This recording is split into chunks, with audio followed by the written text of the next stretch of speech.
A dead deal has been reached, but it still has to be signed into law by President Obama. It still has to be voted on, of course. Pero wag pong magpahuli sa balita. Alamin natin ang detalye. Susunod na sa Kababayan LA.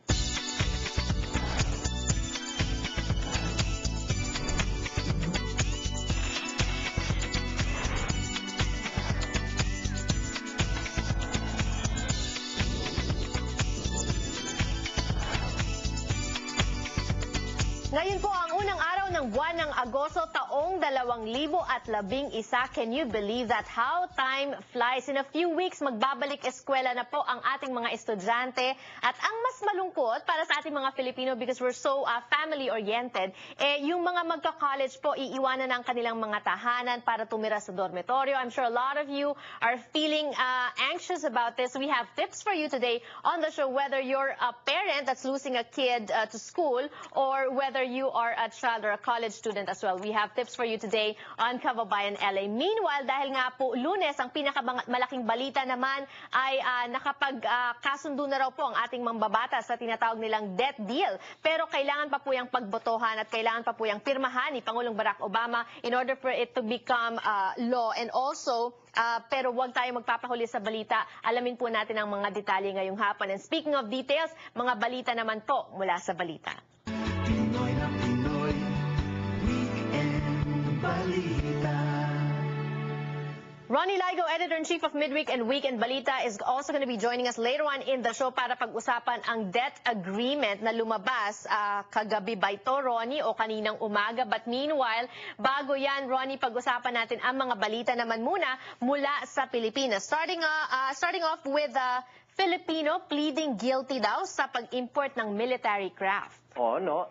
We're talking about the drone being used by the U.S. military, no? Isang Filipino national, so hindi to U.S. citizen, was arrested and he pled guilty daw dito sa Tampa, Florida, na kung saan siya raw inaccused of trying to import a drone, Ginagamit nga ito, like I said, is a reconnaissance unmanned aircraft.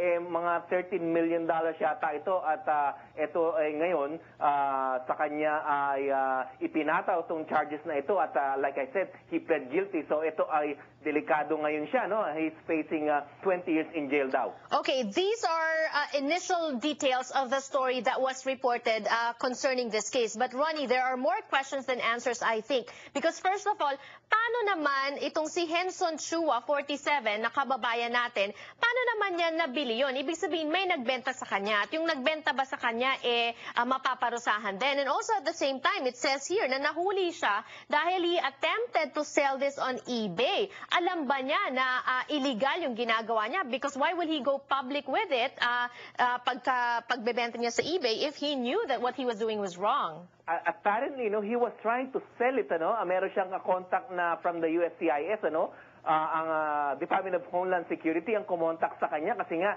nabanggit mo na sa eBay, palagay ko hindi niya alam na this is illegal, pero of course this is a military hardware, Alam naman natin na bawal yan at that undermines the national security. At ito ay meron itong local connection, Janelle. This drone was made in Monrovia, California, by a company named Aero Environment. So meron itong local tie-up. So malalaman natin kung ano pa ibang detalye hopefully sa the next few days. Alright, at inaabangan pa ng mga tao or news story number 2 ang paghihingi daw ng tawad ng isang pulis dahil sa election fraud na naganap noong halalang 2004.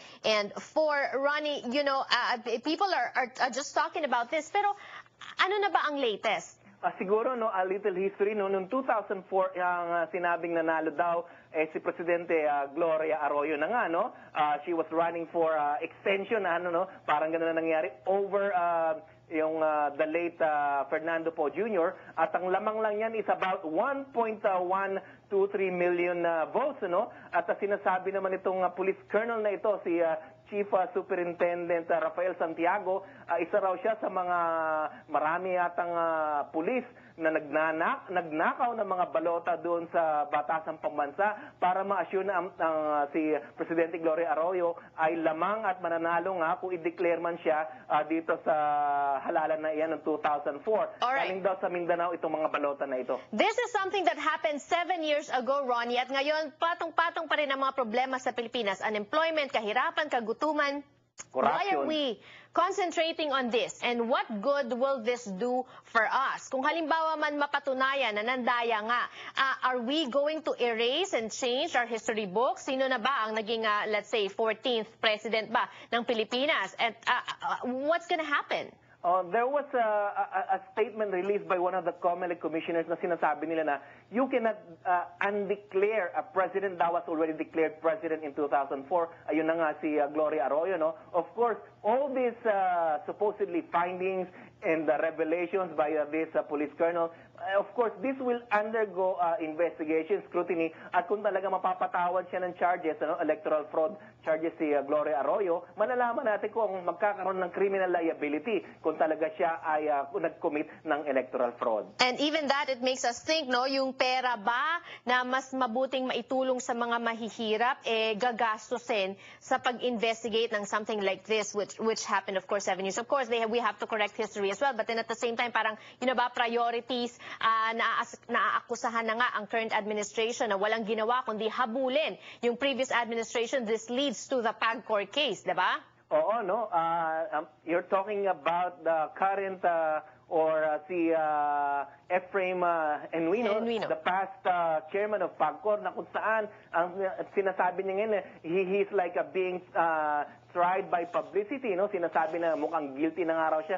Of course, this all boiled down to sa sinasabing 1 billion peso coffee purchase in the last 10 years na kung saan siya ay naghahari dyan sa PAGCOR, ano? Sino ba naman ang uminom nito? Sinasabi nila nung that time, 100 pesos per cup. coffee cup ang mukhang lumalabas dito. Samantalang ngayon, 7 to 8 pesos lang a cup ang kanilang disbursement. At ito namang si Genuino ay nag-aakusa naman sa Aquino administration na ginagawa daw itong trial by publicity. Ronnie, nonetheless, we're going to be, of course, closely following the developments of these news stories at mas marami pang balita sa pagbabalik ng Kababayan LA with Ronnie Ligo still. Don't go away.